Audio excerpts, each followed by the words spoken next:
Bij het maken van een Excel-werkblad kunt u de inhoud van de cellen benadrukken door gebruik te maken van de bolding, Italicize en/of Underline. U kunt gemakkelijk tekst vetten, cursiveren of onderstrepen met Microsoft Excel. U kunt deze functies ook combineren. Met andere woorden, u kunt een stuk tekst vet maken, cursiveren en onderstrepen. Bold with ribbon. Typ vet in cel A1. Klik op het vinkje op de formulebalk. Kies de Home tab.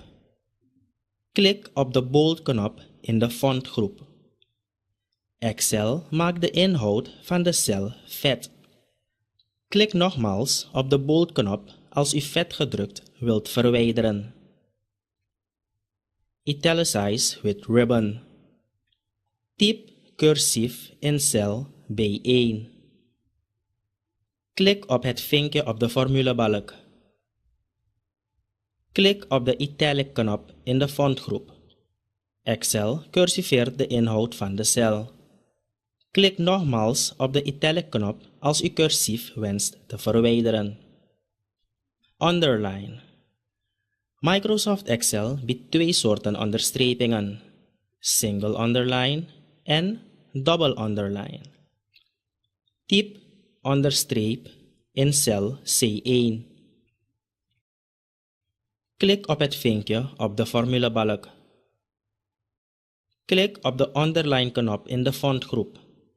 Excel onderstreept de inhoud van de cel. Klik nogmaals op de Underline-knop als u de onderstreping wilt verwijderen. Double underline. Typ onderstreep in cel D1.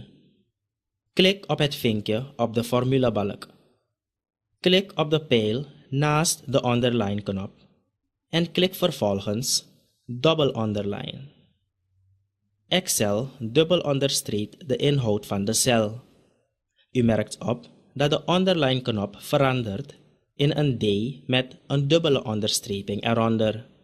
De volgende keer dat u klikt op de Underline-knop, krijgt u een dubbele onderstreping. Als u een enkele onderstreping wilt, klikt u op de pijl omlaag naast de knop Double Underline en kies vervolgens Underline. Klik nogmaals op de Double Underline knop als u de dubbele onderstreping wilt verwijderen. Bold, Underline en Italicize. Typ alle drie in cel E1. Klik op het vinkje op de formulebalk. Klik op de bold-knop. Excel maakt de celinhoud vet. Klik op de italic-knop. Excel cursiveert de inhoud. Klik op de Underline-knop. Excel onderstreept de celinhoud.